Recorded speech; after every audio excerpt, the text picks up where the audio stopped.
Madam दिन ब दिन जवान और खूबसूरत हो रही थी। इन पर मोटापा बहुत अच्छा लगता था। वो 40 साल की उम्र में भी 24 साल की जवान लड़की लगती थी, जबकि मैं अभी गैर शादीशुदा था, जिस वजह से मैडम मुझ पर दिल हार बैठी थी। मैं गांव का एक जवान और ताकतवर जिस्म का लड़का था। मैडम मुझ पर रोज नया तरीका आजमाती थी। एक दिन मैं फारिग हुआ तो मैडम के चेहरे के तासरात कुछ अजीब से हो गए। जब मैंने वजह पूछी तो मैं परेशान हो गया और मेरा रंग जर्द पड़ गया कि मैडम मेरे बच्चे। मेरा नाम करामत अली है। मैं बहुत गरीब था। बिना बताए एक दिन मैंने अपने साहिब के काम से छुट्टी लेकर ली। अब मुझे डर भी लग रहा था कि साहिब मेरी क्लास लाजमी लगाएगा। अगले दिन मैं बंगले पर गया तो इस साहिब ने मुझे गालियां देकर वहां से निकाल दिया। मेरे पास और तो कोई रास्ता नहीं था, लेकिन मुझे इस जवान मैडम से थोड़ी बहुत उम्मीद बाकी थी, जिसने मेरे साथ कुछ वक्त गुजारा था और मुझे हर हाल में सहारा देने का वादा किया था। मैं फौरन से वहां पहुंचा। वो मुझसे बहुत गर्म जोशी से मिली। बोली, शुक्र है कि तुम आ गए हो। मैं तो तुमको वैसे भी बहुत याद कर रही थी। मैं मैडम बानो की बात को समझा नहीं था। क्या मतलब, आप मुझे क्यों याद करेंगी? मेरी बात पर वो हंस पड़ी। अरे करामती, मुझे अब तुम्हारी जरूरत है। तुम मेरे घर में नौकरी भी कर लो और मेरा दूसरा काम भी करते रहना। मैं इनकी बात सुनकर हैरान रह गया। भला वो मुझसे दूसरा कौन सा खास काम करवाना चाहती थी? मैंने मैडम से जल्दी में कहा, मैं आपके यहाँ काम करने के लिए तैयार हूँ, हर किस्म का काम, क्योंकि मेरे घर की हालत ठीक नहीं है। मेरी बात सुनकर मैडम खुश हो गई और कहने लगी कि मैं यहाँ अकेली रहती हूँ। मेरा सारा खानदान खतर में रहता है। मैं इस बंगले की इकलौती वारिस हूँ। मेरे वालिद तो बचपन में ही चल बसे थे। चाचा लोगों से हम लोग नाराज हैं। दादा अब्बू ने इसलिए ये बंगला मेरे अकेले के नाम किया है, पर यहाँ मुझे एक अदद चौकीदार की जरूरत है। तुम रहोगे तो मुझे सहारा मिल जाएगा और मेरी जरूरत भी पूरी होती रहेगी। मैंने कहा, ठीक है मैडम जी, आप जैसा कहोगी मैं वैसा ही करूँगा। वो कहने लगी कि एक शर्त है कि मेरा हर किस्म का हुक्म मानना पड़ेगा। चाहे मैं तुमसे कहूँ कि तुम मालिक बनकर कुर्सी पर बैठे रहो, तुमको मेरे कहने के मुताबिक ही सब कुछ करना पड़ेगा। मुझे हुक्म अदौली करने वाले लोग पसंद नहीं है और इस काम की तनख्वाह मैं तुम्हारी सोच से भी ज्यादा दूंगी। मैं मैडम की बात सुनकर हैरान रह गया। मैंने आज तक ऐसी कोई औरत नहीं देखी थी जो कि इतनी ज्यादा तनख्वाह देने के लिए राजी हो। मैडम ने मुझे 10,000 रुपये महीना तनख्वाह पर रख लिया। मैं तो कल से काम पर आना चाह रहा था। वो बोले कि तुम आज से ही काम शुरू कर दो, क्योंकि मैं आज का नागा नहीं करना चाहता। पहले ही काफी दिन हो गए हैं, मैं सर पर कर्मी सवार है। मैंने कहा, ठीक है मैडम साहिबा, लेकिन अभी तो मेरे पास गार्ड की वर्दी नहीं है। कहने लगे कि तुम जाओ, माली बाबा तुम्हें वर्दी भी दे देंगे, तुम इसकी फिक्र नहीं करो। खैर, मैं तो काम की नीयत से ही आया था। जल्दी से माली के पास गया तो इस शख्स ने मुझे ये काले रंग की वर्दी दे दी थी, जिसे मैं पहनकर अभी बाहर ही दरवाजे की तरफ जा ही रहा था कि मैडम बानो ने पीछे से आवाज दी, अरे कहाँ जा रहे हो? थोड़ी बहुत हमसे भी बात कर लो। मैं इनकी बात सुनकर रुक गया। मुझसे कहने लगी, आओ तुमको तुम्हारा कमरा दिखाती हूँ। क्या मुझे यहाँ रहने के लिए अपना कमरा भी मिलेगा? मैंने हैरानगी से पूछा। हाँ तो और क्या, तुम बालकोनी बानो के घर नौकरी करो और तुमको रहने की जगह न मिले, ऐसा कैसे मुमकिन है? बस बदले में तुम्हें मेरी हर बात मानना पड़ेगी। वो बार बार यही बात कहती तो मैं सोचने पर मजबूर हो जाता कि ना जाने ऐसा कौन सा काम है जो मुझे करना पड़ेगा। खैर, मैंने इसकी हर बात मानने की हामी भर ली। अब वो मुझे अपने कमरे में ले आई। बोली कि ये मेरा कमरा है, तुम इसे अच्छी तरह देख लो, बल्कि यहीं पर आराम कर लो, मैं तुम्हें शाम को उठा दूंगी। मुझे ये बात बहुत अजीब लगी थी, पर मैं इसकी हुक्म अदौली नहीं करना चाहता था। मैंने अपने जूते उतारे और वही सोने के लिए लेट गया। वो कमरा बंद करके चली गई। जब मेरी आंख खुली तो सुबह का 8 बजे का वक्त हो चुका था। पूरी रात तो मैं बेहोशों की तरह सोया रहा था और अब तो मेरे कपड़ों से अजीब तरह की महक आने लगी थी। लेकिन मैं जहाँ सोया था वो कमरा बहुत ठंडा था। जिंदगी में मैं पहली बार एसी वाले कमरे में सोया था। मुझे बहुत अजीब लग रहा था। मुझे इस खास किस्म की नौकरी की कुछ समझ नहीं आ रही थी। मैं बिस्तर पर बैठकर कुछ गुमसुम सा सोच ही रहा था कि दरवाजा खुला कि अचानक मैडम कमरे में दाखिल हुई। हाँ करामती, तुमको रात नींद कैसी आई? मेरा घर अच्छा लगा। मेरे घर में हर चीज ही ऐसी है, पर सुकून और सलीके वाली। मैडम ने यह कहा तो मैं हैरान हो गया। अच्छा मैडम, अब मैं चलता हूँ। मैंने इसकी बेतकल्लुफी को नजरअंदाज करते हुए कहा, हाँ ठीक है, तुम चले जाओ। और सुनो, जाते हुए मुझसे पैसे ले जाओ, तुम्हारी बीवी इंतजार कर रही होगी। तुम तो इतने दिनों के बाद छुट्टी लेकर जा रहे हो, अपने घर जाओगे तो वो तुमसे जरूर कोई ना कोई चीज मांगेगी। मैं समझ गया था वो शायद ये जानना चाहती थी कि मैं शादीशुदा हूँ या नहीं। मैंने मना कर दिया, मैडम जी मेरी कोई बीवी नहीं है। मेरी बात पर वो हंस पड़ी। अच्छा चलो जाओ, अब कल शाम ही आना। मैं वहाँ से निकल गया। मेरे दिल में अजीब और गरीब ख्यालात आ रहे थे। एक बार की पड़ी हुई वो खबर भी याद आ रही थी कि किसी बड़े बंगले की रिहायशी औरत ने अपने ही नौकर से शादी कर ली। गरज ऐसी बातें मेरे दिमाग को खराब कर रही थी, पर मैंने खुद को इन खुश फहमियों से बाहर निकाला और घर आ गया। माँ से कहा कि आप भी शहर चलो। मेरा गांव मैडम के बंगले से 12 घंटे की दूरी पर था। अगरचे गांव जाना इतना आसान नहीं था, पर मैं नौकरी की खुशी में चला गया था। मैंने घर जाकर अम्मी को बताया, मुझे 10,000 की नौकरी मिली है। अब मैं वहाँ आपको भी लेकर जाऊंगा। इधर तो खाना पीने का मसला भी नहीं होगा। मेरी मैडम जवान और बहुत रहम दिल है। मेरी बात सुनकर अम्मा खुशी से फूले न समाई।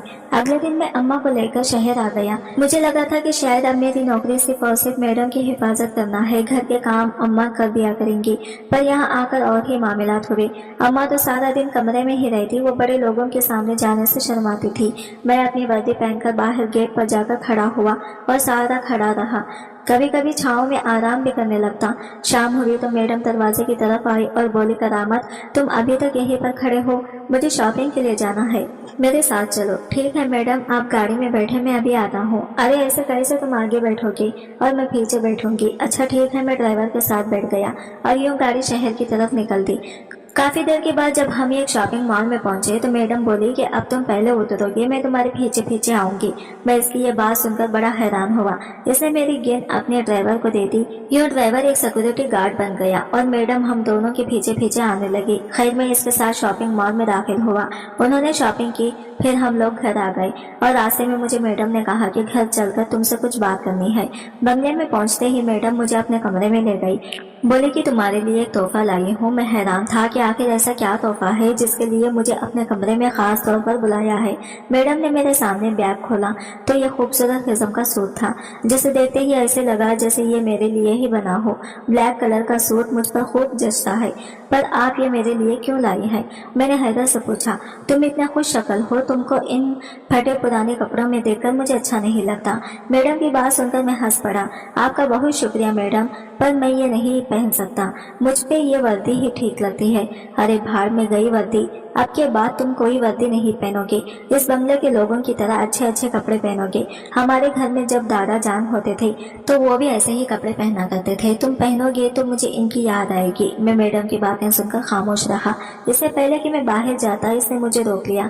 करामतें, पहले जाकर ये कपड़े पहन कर आओ और मुझे दिखाओ कि तुमको कैसे लगते हैं। मैं हड़बड़ा गया और इनसे कपड़े लेकर गुस्ल खाने में चला गया। नहा धोकर मैंने नए कपड़े पहने बाहर आया तो मैडम मुझे देखकर खुश हो गई। बोली कि तुम बहुत खूबसूरत लग रही हो, तुमने खामखाही खुद को बर्बाद कर रखा है। मैंने कहा ठीक है, मैं अब आइंदा आपके कहने पर ही कपड़े पहनूंगा। मैं यही कपड़े पहनकर अम्मा के सामने गया तो वो बहुत खुश हुई, पर वो शक्की किस्म की औरत थी। कहने लगी, मैं देख रही हूँ तुम्हारी मैडम तुम पर बहुत ज्यादा अनायतें करने लगी हैं। मैं एक ऐसा काम करूंगी तो इससे तुम्हारी मैडम के इरादे का भी पता चल जाएगा। मैंने पूछा, अम्मा तुम क्या करोगी? बोली कि तुम्हारी मैडम से मिलती हूँ, फिर इसे कहूंगी कि मैं तुम्हारा रिश्ता देखने जा रही हूँ, तो मुझे कुछ दिन की छुट्टी दे दें। अम्मा की इस बात पर मैंने भी हाँ में सर हिला दिया। मुझे भी मैडम में कोई दिलचस्पी नहीं थी, ना मैं इनसे शादी करके जिंदगी भर गुलामों जैसी जिंदगी गुजारना चाहता था। खैर माँ ने जो कहा वैसा ही किया। अगले दिन ही अम्मा इनसे छुट्टी लेने के लिए चली गई। मैडम ने ये सुना तो बहुत खुश हुई, मेरे पास आई और कहने लगी, मैं तुमको अपने हाथ से इसे दुल्हा बनाऊंगी, तुम देख लेना, तुम इतना खूबसूरत लगोगे कि जितना कोई भी नहीं लगता। मैं तुम्हारी शादी के लिए बहुत खुश हूँ, तुम हमेशा भी देखना तुम खुश रहोगे और तुम्हें शादी वाली रात के कुछ तजुर्बे भी सिखाऊंगी। मैडम की बात सुनकर अम्मा और मैं दोनों हक्का बक्का रह गई। अगर मैडम की ऐसी कोई नीयत नहीं थी तो फिर वो मुझ पर इतनी मेहरबानी क्यों थी? अम्मा ने भी अपने शक को जहन से निकाल दिया था। उन्होंने कहा, अमीर लोग ऐसे ही हंसमुख होते हैं, इनको जिंदगी की कोई परेशानी नहीं होती तो ये हर वक्त मुस्कुराते रहते हैं, हमको गलत नहीं सोचना चाहिए। अब तुम इसके साथ काम करो, अच्छे पैसे देती है तो तुमको कोई एतराज नहीं होना चाहिए। अगले दिन मैडम मुझे एक और कमरे में ले गई। यहाँ पर किताबें रखी हुई थी। कहने लगी कि एक लाइब्रेरी है, तुम यहाँ बैठकर किताब पढ़ने का ड्रामा करो। मैं कहने लगा, मैडम जी मुझे तो पढ़ना ही नहीं आता, मैं कैसे कर सकता हूँ। मैडम ने कहा, बस तुम किताब लेकर बैठो। मैंने कहा ना, ये कहकर इसने मुझे किताब दे दी। मैं कुर्सी पर बैठ गया। मैंने सोचा इसकी हुक्म अदुले की तो चढ़ जाएगी। वैसे भी तो जब इसकी नीयत ठीक थी तो फिर मुझको भी खामखा शक करने से क्या था। जब यूं मैं चुप करके कुर्सी पर बैठ गया तो मैडम बोली, जब तक मैं ना कहूँ तुमने उठना नहीं है। यह कहकर मैडम बानो वहां से चली गई। अभी 2-3 मिनट ही गुजरे थे कि मुझे दूसरे कमरे से रोने की आवाज आने लगी। मैं ये सुनकर डर गया। फिर सोचा कि ये तो मैडम का अपना घर है। वो बात अलग थी जब मैंने इनकी जान बचाई थी, पर अब तो बात अलग है। अब तो वो खुद किसी से फोन पर बात कर रही थी और साथ रो भी रही थी। इनकी हल्की हल्की आवाज मेरे कमरे तक आ रही थी। मैं अपनी कुर्सी पर बैठा हुआ था। थोड़ी देर के बाद रोने की आवाज आना बंद हो गई। मैडम मेरे कमरे में आई और बोली, चलो करामत, अब तुम जाओ, मैं ठीक हूँ। मुझे बहुत खुशी हुई कि तुमने यहाँ आकर मेरा हुक्म माना, मेरे साथ बहस या फिर बदतमीजी नहीं की। मैंने मुस्कुराकर इनका जवाब दिया और वापस अपनी अम्मी के साथ क्वार्टर में चला आया। मुझे समझ नहीं आ रही थी कि आखिर मैडम मुझसे चाहती क्या है। मैं जितनी भी कोशिश करता इसे खुश करने की, वो हर बार मेरे लिए एक नया हुक्म निकाल कर ले आती, जिसके पासदारी करना मेरे लिए बहुत ही मुश्किल हो जाता। और आज भी ऐसा ही हुआ था। खैर, अब मैडम ने घर से बाहर रहना शुरू कर दिया था। वो घर कम ही आती थी, ज्यादातर बाहर ही रहती थी। मैं जब भी इसके पास जाकर तनख्वाह मांगता तो मुझे ढेरों पैसे दे देती।